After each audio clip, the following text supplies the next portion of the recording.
I don't mean to sound like the lead story on CNN every single night, but there is new footage from the Capitol on January 6th. But this is footage that CNN won't be showing people, and it's footage that the government didn't want people to see either.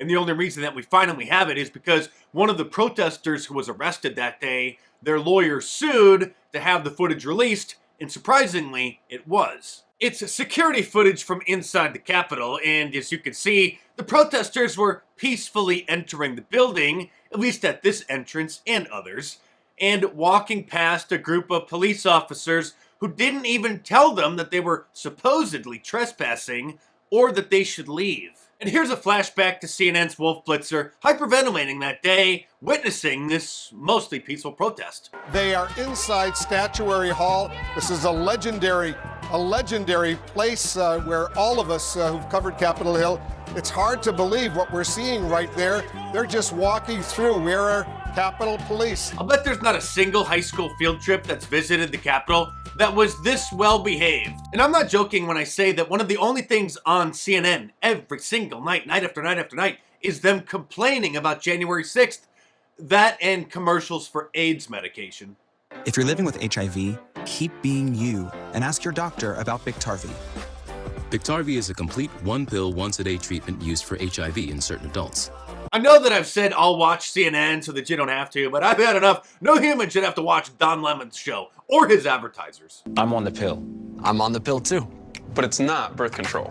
It's Truvada for PrEP, a once-daily prescription medicine for adults that when taken every day along with using safer sex practices can help lower my chances of getting HIV through sex.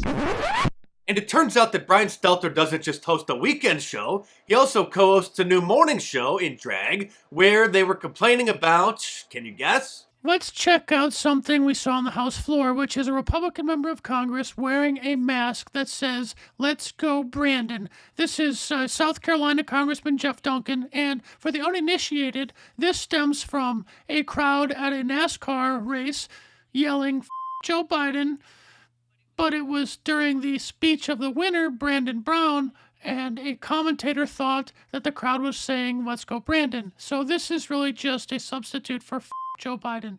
And you have a member of the House wearing this on the floor. Yes, he did, and it was awesome. Nasty Pelosi still has a mask mandate for the members of the House, so you might as well make the best of it. Little Brian was also owned on Twitter by a teenager that I think everyone is familiar with after he was tweeting about Ron DeSantis, the governor of Florida, pointing out the obvious that you should always assume that the corporate media is lying to you. Nick Sandman, the Covington kid, responded with one word, "Howdy," which got over 27,000 likes and made little Brian wish, as usual, that he had never been born. Their latest lie, and they're saying this with a straight face, I mean, they can deadpan better than me in my Man on the Street videos, they're saying that YouTube favors conservatives.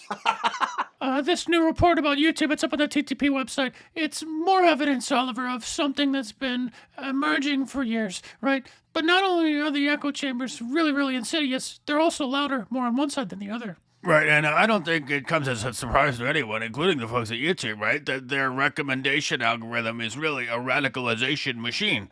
And the thing is, what are they going to do about this problem? And they were also frustrated that conservative podcasts are always at the top of the charts on iTunes. This right-wing content has always performed very well. I mean, you can look at talk radio and you can see how astronomically successful conservative viewpoints are there. And so now we're seeing the digital equivalent of that, not just in YouTube, but also in podcasts. If you look at the Apple charts, the top performing news podcasts are almost all on the right. Of course, the reason for that is the algorithm there ranks them in order of popularity, and they are the most listened to podcasts. And speaking of iTunes, the #1 song at the time I'm recording this in all genres is Bryson Gray's Let's Go Brandon.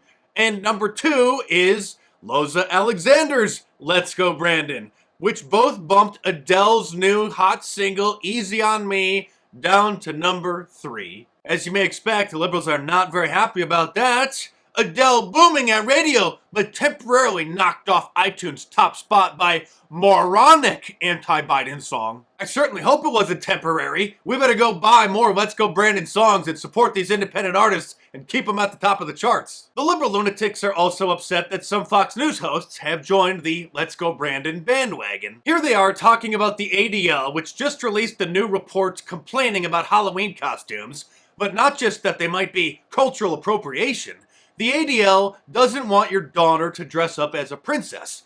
They want your son to dress up as a princess, and they want him to experiment with his gender this Halloween. I literally woke up my daughter, baby Blake, this morning, and I go, "What are you going to be for Halloween?" She goes, "Princess."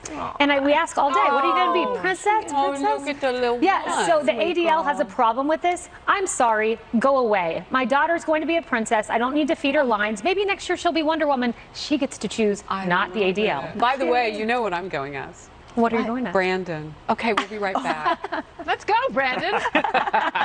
That's right, and get your Let's Go Brandon shirt from my online store at markdice.com or click the link in the description below. And now there's a new embroidered Let's Go Brandon beanie as well. Or if that's not your style, get yourself an Arrest Dr. Fauci shirt or a Save the Triceratops shirt. And like all of my designs, they're available in a t-shirt, long sleeve, and a hoodie, and a whole bunch of different colors as well. So head on over to markdice.com or click the link in the description below and check them out.